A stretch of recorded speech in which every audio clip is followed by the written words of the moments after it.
വടക്കേ മലബാറിലെ പ്രസിദ്ധമായ മഹാദേവ ക്ഷേത്രങ്ങളാണ് കൊട്ടിയൂർ ശിവക്ഷേത്രങ്ങൾ. കണ്ണൂർ ജില്ലയിലെ കൊട്ടിയൂർ ഗ്രാമത്തിലാണ് ഈ ക്ഷേത്രം സ്ഥിതി ചെയ്യുന്നത്.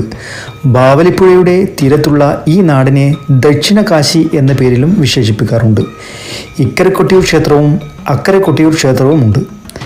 ഇങ്ങനെ രണ്ട് ക്ഷേത്രങ്ങളാണ് ഇവിടെ ഉള്ളത്. ഇവിടുത്തെ പ്രധാന പ്രതിഷ്ഠ ശിവഭഗവാനാണ്. അതുപോലെ തന്നെ പ്രധാന ഉത്സവങ്ങൾ വൈശാഖ മഹോത്സവം.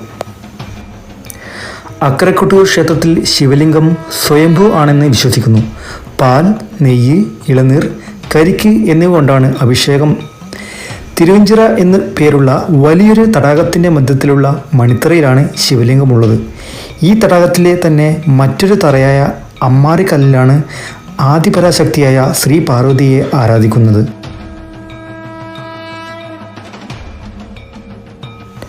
തുമ്പയും തുളസിയും കൂവളത്തിലെയുമാണ് മണിത്തറയിലും ഉപയോഗിക്കുന്നത്. ഭക്തർക്ക് പ്രസാദവും ഭക്ഷണവും നൽകുന്നത് മലവാഴയുടെ ഇലയിലാണ്. ക്ഷേത്രത്തിലെ പ്രധാന ചടങ്ങായ നീരെഴുന്നള്ളത്തിനു ജലം കൊണ്ടുപോകുന്നത് കാട്ടുകൂവയുടെ ഇലയിലാണ്. അക്കരെ കൊട്ടിയൂർ ക്ഷേത്രത്തിൽ ഇടവത്തിലെ ചോതി നക്ഷത്രം തൊട്ട് മിഥുനത്തിലെ ചിത്തിര നക്ഷത്രം വരെയുള്ള 27 നാളുകളിലാണ് പ്രസിദ്ധമായ വൈശാഖ മഹോത്സവം നടക്കുന്നത്. ഉത്തര മലബാറിൻ്റെ വിവിധ ഭാഗങ്ങളിൽ നിന്നും തമിഴ്നാട്, കർണാടക, ആന്ധ്രാപ്രദേശ് സംസ്ഥാനങ്ങളിൽ നിന്ന് ഒരുപാട് തീർത്ഥാടകർ ഈ ദിവസങ്ങളിൽ ക്ഷേത്രത്തിനുള്ളിൽ എത്താറുണ്ട്. വയനാടൻ ചുരങ്ങളിൽ നിന്ന് ഒഴുകി വരുന്ന ബാവലിപ്പുഴയുടെ വടക്കേ തീരത്ത്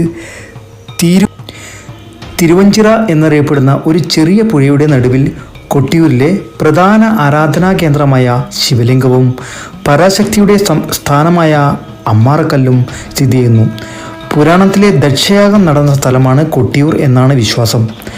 വടക്കുംകാവ്, വടക്കീശ്വരം, തൃച്ചെറുമന എന്നീ അനവധി പേരുകളിലും ഈ ക്ഷേത്രത്തിനുണ്ട്. കൊട്ടിയൂർ ഉത്സവത്തിലെ ഏറ്റവും വലിയ കൗതുകമാണ് കൊട്ടിയൂരിൽ മാത്രം ലഭിക്കുന്ന ഓടപ്പൂക്കൾ. ഭൃഗുമണിയുടെ വെളുത്ത താടിയാണ് ഓടപ്പൂ ഓർമ്മിപ്പിക്കുന്നത്.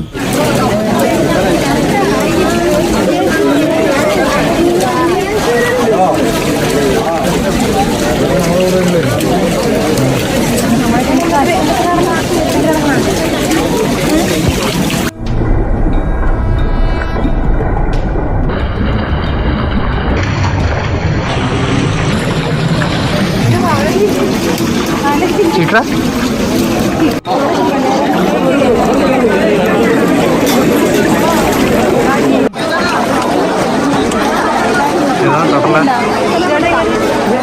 ഏതാ ഇതന്നല്ലേ?